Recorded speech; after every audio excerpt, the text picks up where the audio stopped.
Hey guys, welcome to your very first core routine today. Having strong abdominal muscles is crucial to your health and overall wellness. Think about it. Your abs are the center of your body. Everything that you do, virtually every movement comes through the center of your body. So having weak abdominal muscles is a hindrance to everyday life. Exercise leads itself to a lot of injuries, lower back problems, and the list goes on and on. So we're going to begin today by learning how you do a proper sit-up, the basic proper sit-up, and then it's going to lead itself right into your choice of what level that you'd like to do. So underneath me, you'll see that you have the choice between level 1, 2, and 3. Now, this whole week is pretty much just basic bare bones, but as we go through this, level 1 is mostly for those of you who have a lot of weight to lose or have some lower back issues. You'll want to choose level 1. For those of you who have a lot of weight to lose or some weight to lose and don't really have anything wrong with your lower back, then level 2 is probably going to be your best choice. For those of you who have a little bit of weight to no weight to lose and are fairly healthy and really would like to get a pretty intense burn inside of your abdominal area, then level 3 is going to be your choice. Now, before I show you the basic crunch, I want to mention one more thing. You can do 1,000,000 crunches every single day, and that does not mean that you're going to trim up, slim up, develop that six-pack, what have you, by doing crunches every single day. In fact, that leads me to a very important point, that you cannot spot reduce fat on any part of your body. So if we did 1,000,000 bicep curls every day, that doesn't mean that you're going to lose fat in your arm area. 1,000,000 crunches a day doesn't mean that you're going to lose fat in your abdominal area.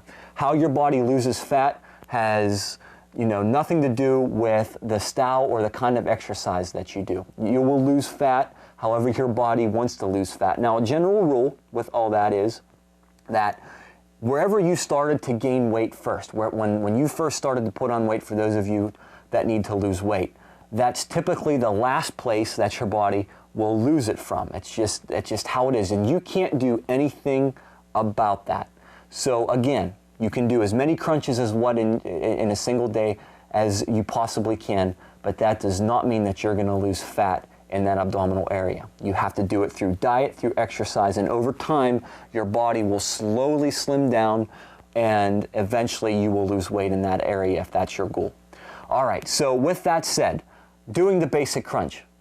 Everybody has a little bit of a different version as to how you do it, but there is certain technique, there's a certain form that is good to keep your lower back safe and to target and isolate your abdominal muscles most effectively. And here's how you do it. And regardless of what level you're in, this is how we're going to perform this exercise. You're going to lie back on a nice open floor, and you're going to start with your feet nice and flat on the ground, about a 90-degree angle in your knee joint, and you want to try to think about forcing your lower back into the carpet or whatever floor surface that you're on. So in other words, you don't want to have any kind of space between your lower back and the carpet. You want to force it in there. Now, a lot of times, especially you guys who have not been doing abdominal training, you'll notice that you're going to develop a lot of soreness or a lot of almost pain when you're doing crunches in this muscle here in your neck. And it's okay to fold your fingertips together and rest your head inside of your hands. But when you do that, a common mistake a lot of people make is that they start to use their hands to pull on their head. Okay, and you can see my chin is now touching my chest, and that's bad because now you're jeopardizing the health of your cervical spine here, and you could hurt that.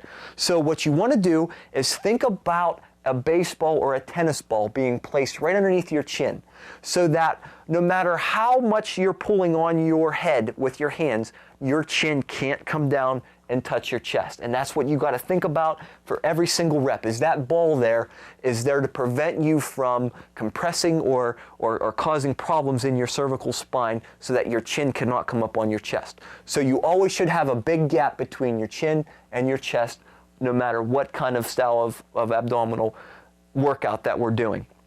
And then what you do is you keep your elbows wide and you think about taking your chest and your chin straight up to the ceiling, lifting your blades off the ground, and then back down. The key is the shoulder blades come out of contact with the ground and then back down. So while your upper back comes off the ground, your lower back is staying firmly compressed against the floor.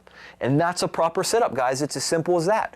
Your head's being supported by your hands. You lift your shoulder blades up as high as you comfortably can, keeping your lower back in contact, and then bring everything back down.